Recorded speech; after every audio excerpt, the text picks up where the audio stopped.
But thank you very much for attending this press conference.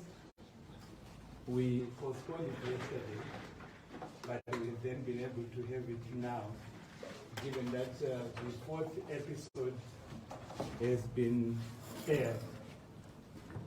I'm just waiting time so that people are all settled.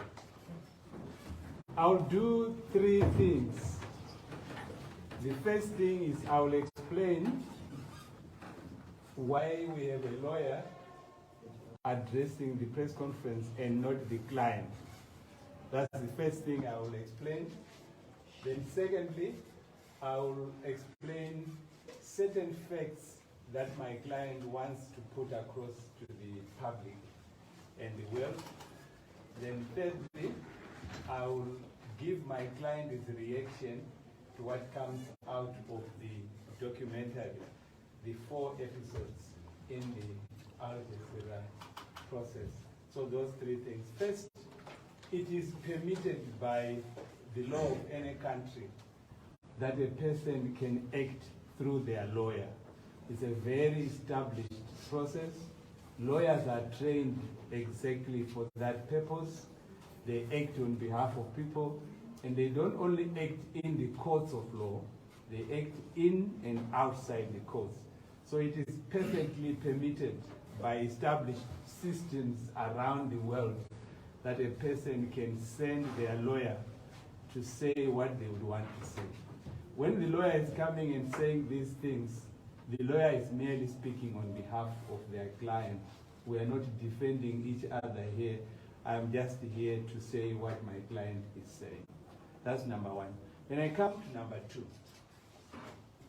There are certain facts that my client wants to be put across very clearly to the world, and then these are the things that will explain whatever we will explain. First and foremost, my client was appointed by the President of Zimbabwe as his ambassador at large. He is very humbled by that appointment, and he has committed himself to executing his duties in that office to the best of his ability, honestly, sincerely, and in the interests of the country. Number 2, my client wants it to be put right across on record that he has never, ever done anything on behalf of the president, no deals on behalf of the president, no activities on behalf of the president. His relationship with the President of Zimbabwe, His Excellency E.D. Mnangagwa, is one of principal and agent, one of superior and subordinate, and he has that relationship. Thirdly, in that regard, my client wants to make it very clear that he has no relationship whatsoever with members of the president's family. He only has a relationship with the president, which is a formal, professional relationship. He wants me to tell you that he has never met with the First Lady. He actually has never met the First Lady of Zimbabwe because his relationship is with the president. That must be clear. Then I want to read a passage here from my notes with my client, which we would want the whole world to understand. My client, who is Ambassador Uebert Angel, wants it known that he has not been, has never been, and will never be involved in any criminal activity whatsoever. More particularly, he would like it to be stated that he has not been involved in any form of gold dealing or gold smuggling, nor has he ever engaged in money laundering by whatever name it may be called. So the insinuations in the Al Jazeera documentary are wholly baseless. He also wants it known that in his work, immediately after his appointment, he went to do some work, and that work is within the first 6 months of his work is when these issues that have come in the Al Jazeera documentary came about. Now I want to go to that aspect, but this general aspect about the statement I have made, he has never been involved in any. He holds a diplomatic passport, yes, but at the same time he has a British passport. In all his work, he has used his British passport. So he travels around the world as an ordinary holder of a British passport. It is only in 3 instances where he has used his diplomatic passport to travel to 3 countries in Africa that include Zambia and Kenya. Those are the instances where he has done so. But otherwise, he is not carrying himself around the world as a diplomat. He uses that British passport. So he's not, then he has also declined to receive any payment from the Zimbabwean government. So he's not on a Zimbabwean pay. He is working for the interests of the country. We wish that to be right at the outset. Now we come to the 3rd aspect, which is his involvement in the issues that have come out of the Al Jazeera process.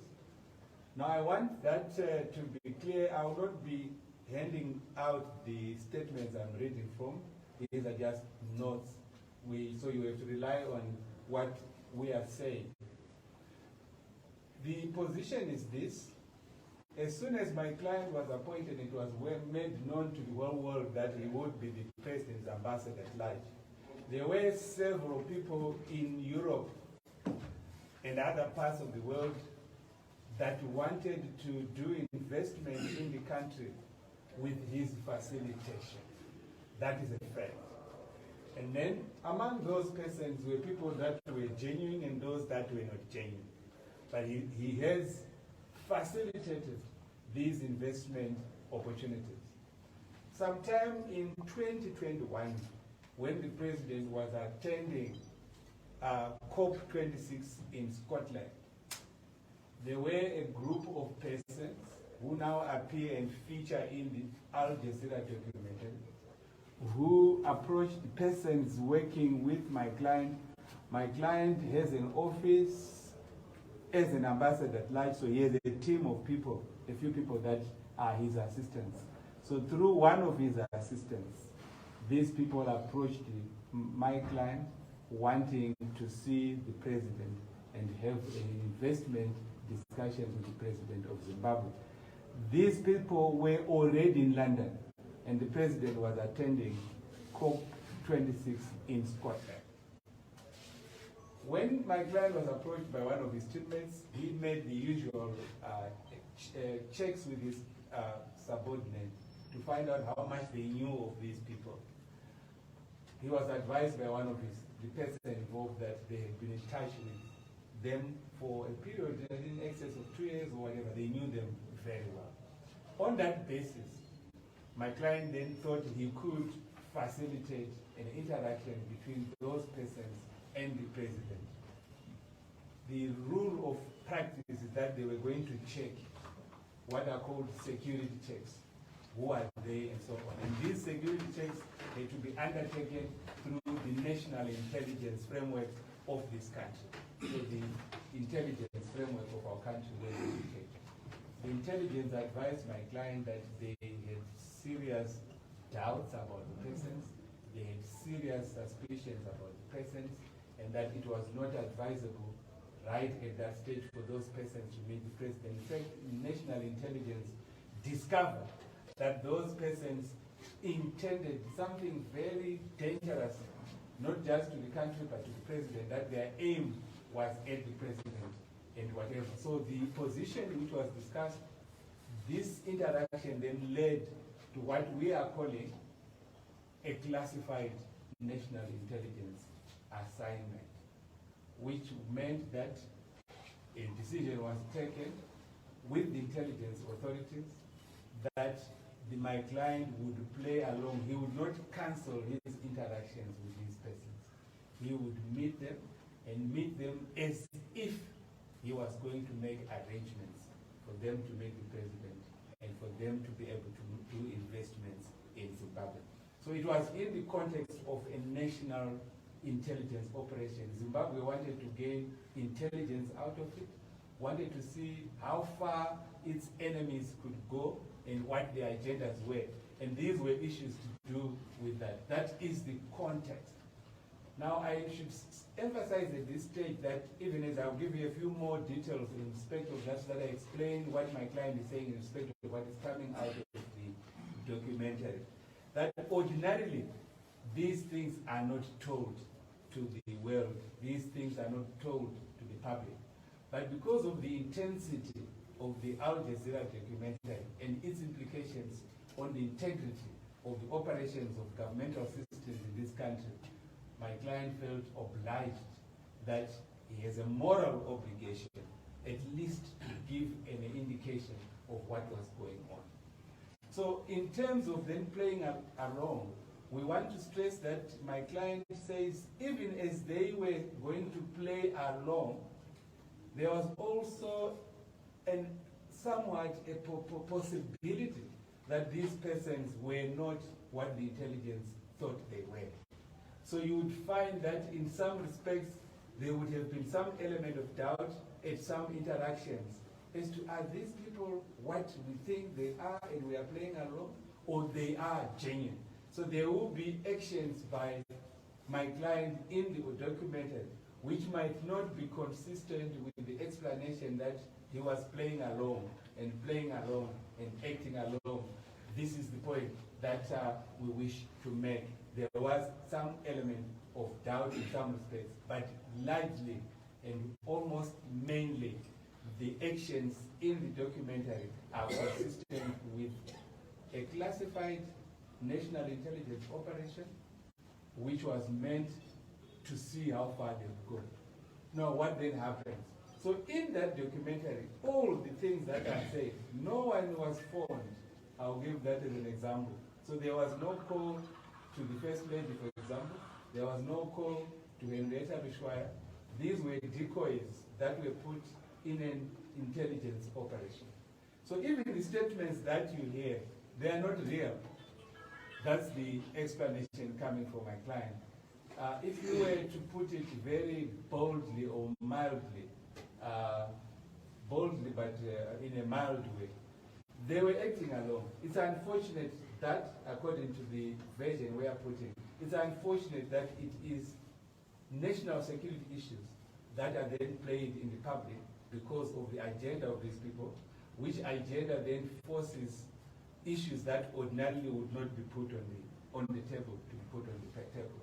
So I've been saying to make that clear that what you see in the documentary is merely playing along.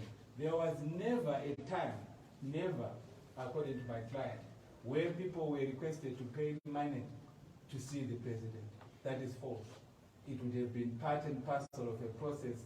There was never a time when the First Lady was called to be able to say that they will fly jets and so forth to carry code, or any time that Henrietta Bishwaya was phoned.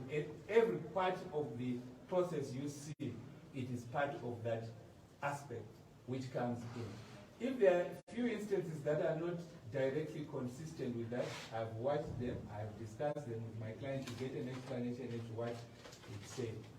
It could simply be the manner in which the acting along was done. Now, I then want to conclude and say that I will read this portion of what is coming out. As part of a nefarious agenda to undermine the economic interests of Zimbabwe, including particularly putting the president in the light that is portrayed in the documentary, these persons sought to use Ambassador Uebert Angel as a basis to then carry out that agenda. And the national intelligence framework decided that they will play along to see how far it will go. They've already done that, and sufficient information has been obtained as a result of that exercise. And this belongs to the wealth of information that the national intelligence framework here has. I have not been asked to get into the details, but I've been given the authority to answer questions that you might want to ask in relation to issues coming out of the documentary. But the final word that ought to be repeated is that what you see is not real.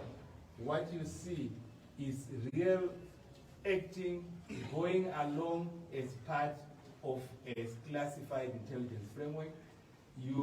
People ought to realize that these are things that are difficult to understand because you don't live in the world of how national intelligence operations work.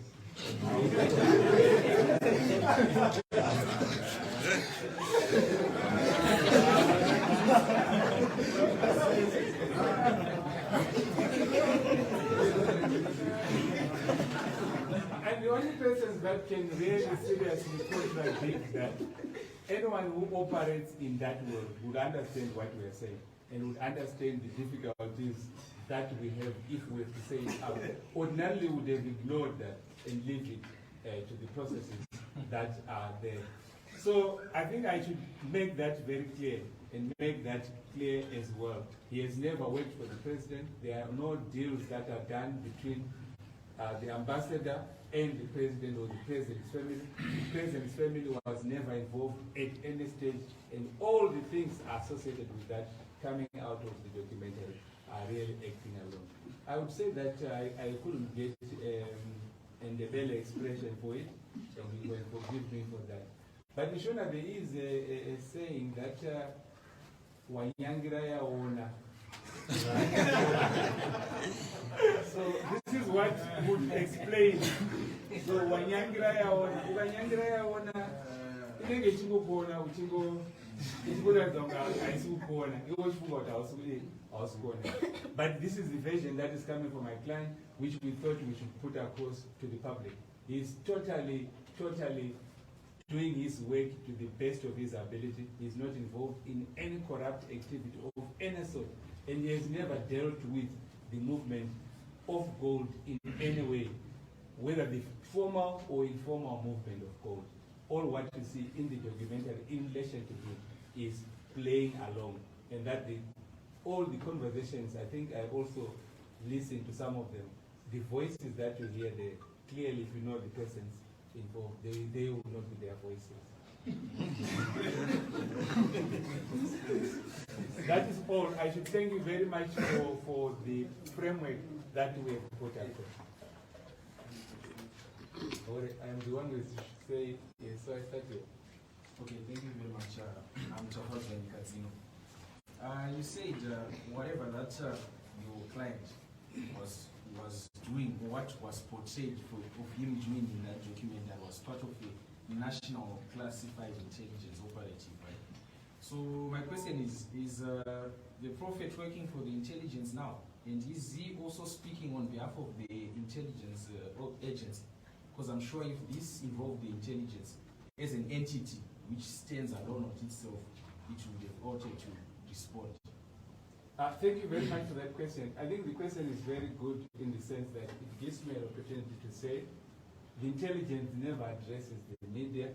The intelligence never says what's happening. The only reason why we have to address the media and we have to somewhat disclose is because of the very awkward situation that we are placed in, where someone goes with 3-4 episodes of something that ought not have come up. That was a failed attempt in that documentary. And the failure, those persons, they were found out, they were outsmarted, but then they now want to go on a full throttle.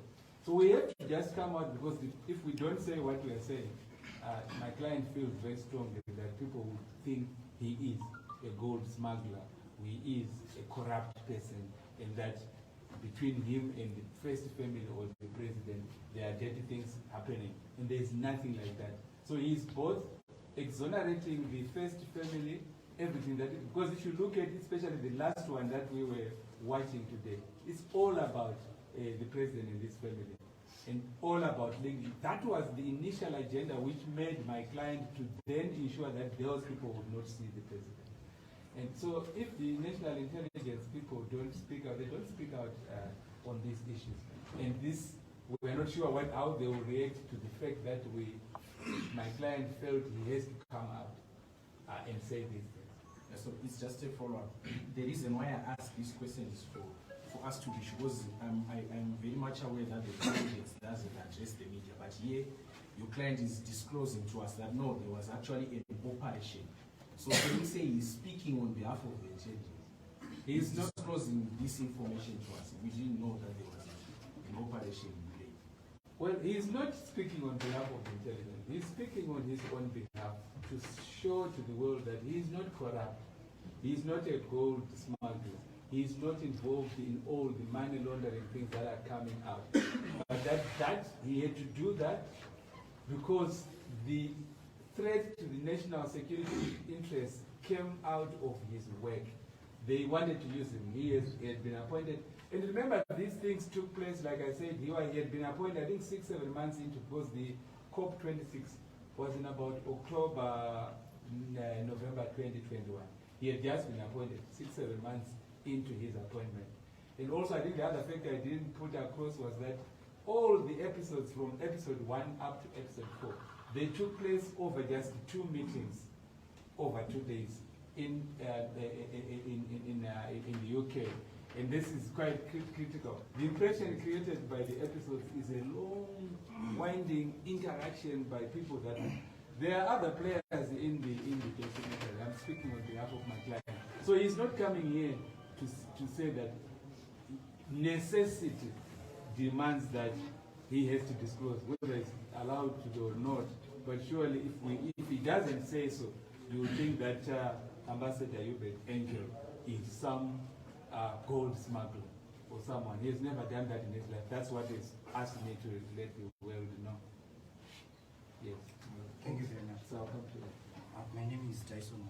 You say that this whole strategy, what Ambassador Uebert Angel said, was part of a national security strategy.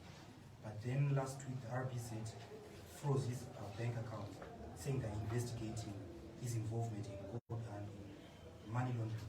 Can you please explain a bit the confusion? Because it seems now a bit confusing that he's working with the government as part of a national security strategy, but then the same government is freezing his account and investigating him. Thank you again for that question. Remember that the RBZ is not part of the national intelligence. So we would not be able to answer for it. I'm sure that, yes, but there are so many things that will happen. I think that is not just, we have said that there are things acting alone, but I think in the process they could discover other things not related to my client. But those measures were taken by the RBZ, and we are not responsible for them. It would have been a different story if you had said to me that the national intelligence framework of the country has gone after my client when he's giving this explanation. This explanation can only be disowned by the national intelligence framework, which says, well, that is not the case. But we are here. I mean, if you look through the documentary according to his version, which I've just put across, there are so many things that don't add up as well. And that the sheer belief, I will give an example of what I was in today's episode, where no one would believe that the president owned some property in Vic Falls or whatever. But when it is coming out, it's part of playing. You are trying to see how far they were going, and they were found where they were going. And the country is better off, intelligence-wise, after what you've seen in the documentary. That's what I can say. Yes. Thank you very much, Paul. And I've got 3 questions for you. You want to talk about my name.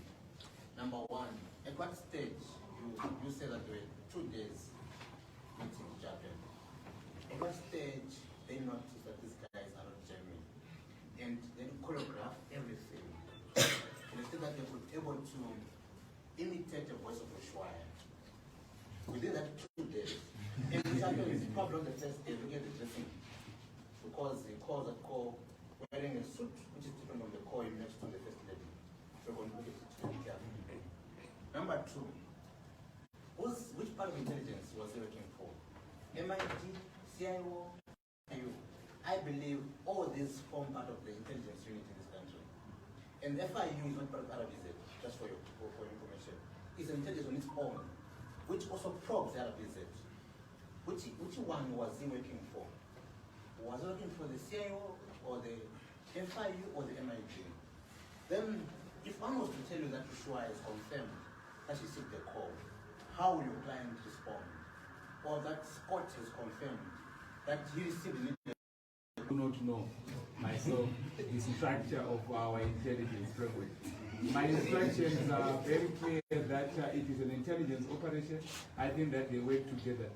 Which part, how they are structured and so on, is not part of what we are putting across. I'm sure those are the follow-up issues you would carry, and you can carry them. For now, my instructions are to say what I've said.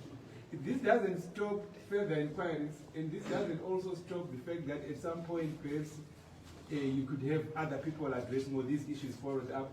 You might come across my client yourself at some point, you can ask them those questions. But what has to be going out now is that point. Then if it is part of a, you have used the choreograph, it's a playing along that was properly. I think the intelligence works very efficiently. And you want it, according to your question, you think that they would want 2 days or 3 days to do whatever they did. I'm sure they might require much less time than that.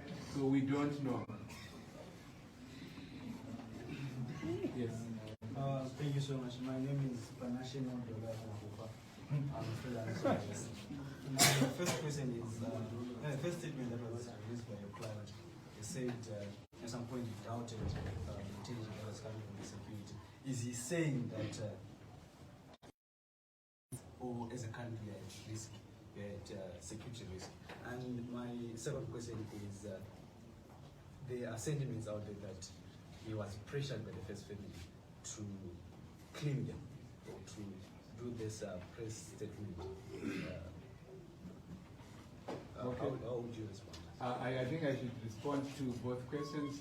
The first one is that you say my client issued his first statement. It is not true that he is out, which I can confirm is true. Is that as they were playing along, certainly my client had moments where he doubted whether these people were real as what had been conceived, that they intended something bad and that we should relate with them as bad people. There were moments when there was just genuine confusion as to, are they real? What we think they are?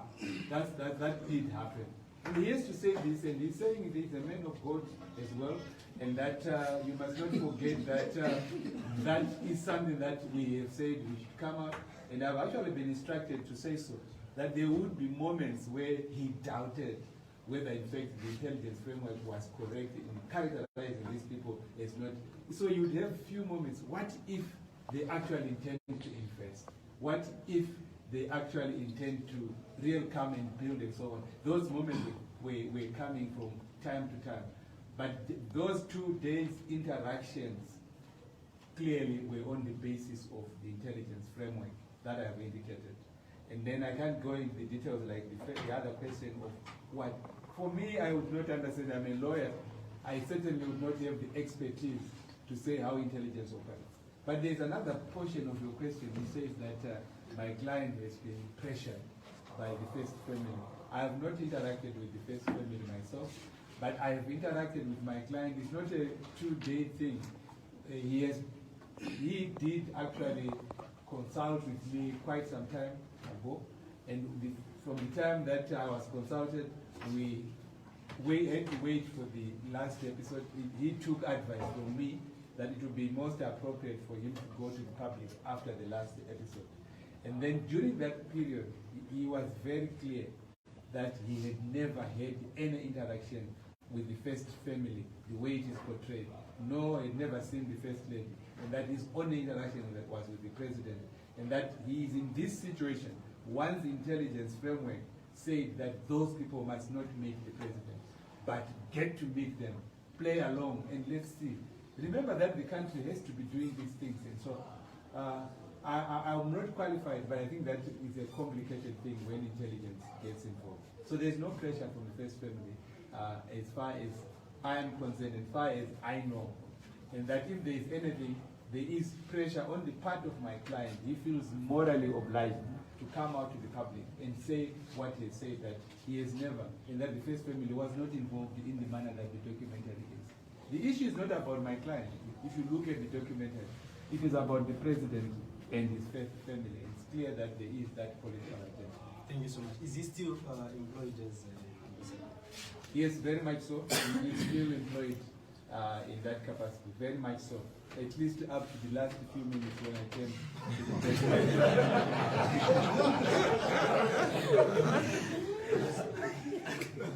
Yes. My name is John Kasim, freelance journalist. I just want to find out, maybe clarity on the issue of the name dropping that we're being done allegedly. Yes, you are saying that this is what your client is saying.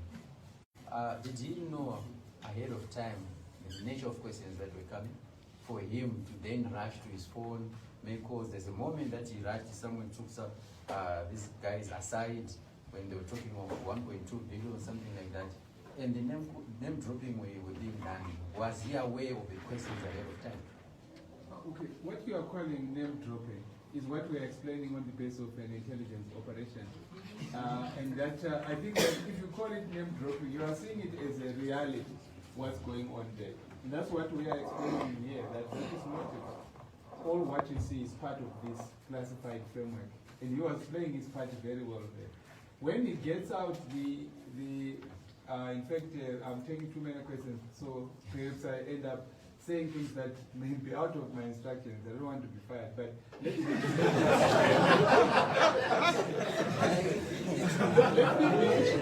let me be clear that my client and others were not aware that they were being, when they first had their meeting, the first meeting that they had, these guys claimed that they wanted to take some pictures for purposes of whoever, that they were just to say that the meeting was going on. And so for a short time, 2 or 3 minutes, that's when they saw, like the way you are doing here, I would see that there are cameras. And then you pretend that you have taken your cameras away. So the rest of everything that is happening was done clearly because of that nefarious agenda, completely badly by the persons involved. It was cruelty on the part of the persons that they were dealing with. Right. So, which is what was happening. So when you see the movement that keep coming, and those are the movements that have led my client to explain as he is doing. I'm sure one of these days, if you were to be in that kind of situation, where certain things are never supposed to get to the public because they are of an intelligence nature, once they come out, the public, it will take time for the public to appreciate, which is the reason for the documentary. For example, how do you explain the fact that yesterday we announced that there will be a press conference at 2, when they said they would have their thing at 10, 11, 12. Then they suddenly put it off, and we had to cancel our press conference. Then somewhat around the evening, they start putting in 2-minute excerpts. I'm sure you saw that. And then in the morning, unannounced, they then played their 4th episode. You all saw that. That's not part of it's an agenda, which is clear. That's what my client believes, etc. My role, ladies and gentlemen, has been to put across what my client is saying, which I've put across that it is not for real. It's a classified intelligence framework. That's what he wants to be made clear. He is not paid by government. He has refused to be paid by government. He has not abused his diplomatic passport. As I said, he is using a British passport that I can repeat over and over again. He's a business person, as you may know. Apart from his work as a man of God, he's also into business, and that he will not account for the acts of others. But he's very concerned also that even this initial conduct with this group, which has led to all these things, he's very concerned about that. So he has issues with clearly how he came to be made in contact with these people in the first place. And then I should also announce that clearly there are some people that have gone overboard in using the documentary to mischaracterize the nature of my client. Certainly there will be legal action taken against those that continue to peddle things that damage his reputation. And I think there's a law of defamation, as you are aware, and that will be taken advantage of. But we first have to do this and say this is what the position is. There are so many questions. My last question. As a man of God and as a prophet, he could not see or prophesy that he was being recorded. That's outside my instruction. Okay, thank you, sir. My name is Fano. I just want to be clear here. So what definitely what you are saying is there is no real existence of this documentary, only an act up and an investigation operation. Is that right? I would not borrow your words. I would not borrow your words. Let me stick to what I've already said. So you're giving me your own interpretation. No, I just want to understand if that's because that's what you are nearly saying. Like I've said, that's your There interpretation. have been no calls made. It was an operation. They played along. That's the story. They played along, the calls we made as decoys and so forth. And those are the issues that, look, I think we must separate your interpretations of what I've said. You have recorded what I've said. That is what I'm instructed to say. I maintain that. So even when you say, I will just repeat, if you want me to say, does it mean that I'll simply repeat what I've said, which doesn't help us. You are the media, you interpret, and I think you have the freedom to interpret our vision as we have put across. But what we thank you for is that we have had an opportunity to say these things. Whether you think it's wise and wise, plausible or not plausible, I mean, these are the debates that you can carry yourself. But for me, I have come with that message, and this is what I'm delivering, and I'm sure I'm doing well in that. Okay, you have not asked the question. Yes, so as a man of God, to preserve his reputation, why did he give the public a warning that this documentary would be coming? He was not aware of the documentary coming. He was also not aware of what they were going to do. What he was aware of was that the machinations, the activities of those people had been frustrated. They had been found out and outsmarted. What they were going to do, obviously, we had to wait and see, so that we then deal with the thing after it had been done.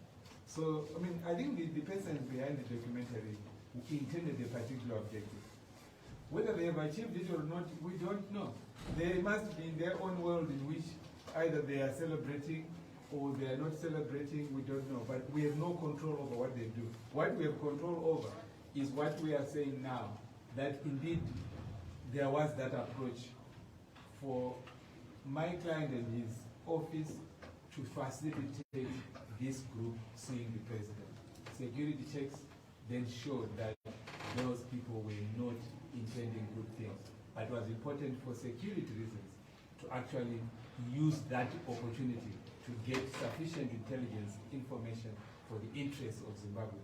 Then my client, without his choice, got involved in that process. Yes?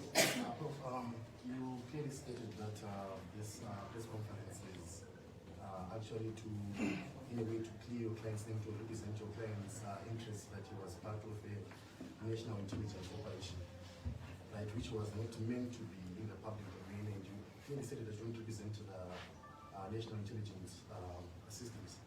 So my question would be, you are representing the interests of your client, so are you now saying that since his image has been soiled, your client's interests come above the national interests, yet this was supposed to be a secret mission which was not supposed to be in the public domain?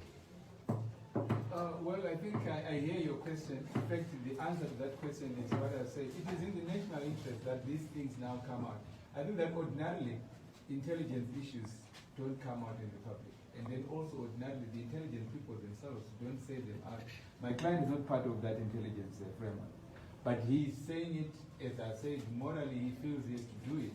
And that when he's doing it, it's in the interest of the country. It's in the image coming out of the documentary that all our gold is being taken out of the country, and that it is benefiting a few, that the president's family is doing nothing but all gold smuggling, that the president himself is involved. That is clearly false, clearly without foundation, and meant to damage the interests of the country. At the end, we then justify those who put measures against us, sanctions and so forth. So it is in the interest of the country to say this. And as you know, always you balance interests. Things what you do might undermine other interests. But in this case, it's not just about cleansing the image of my client.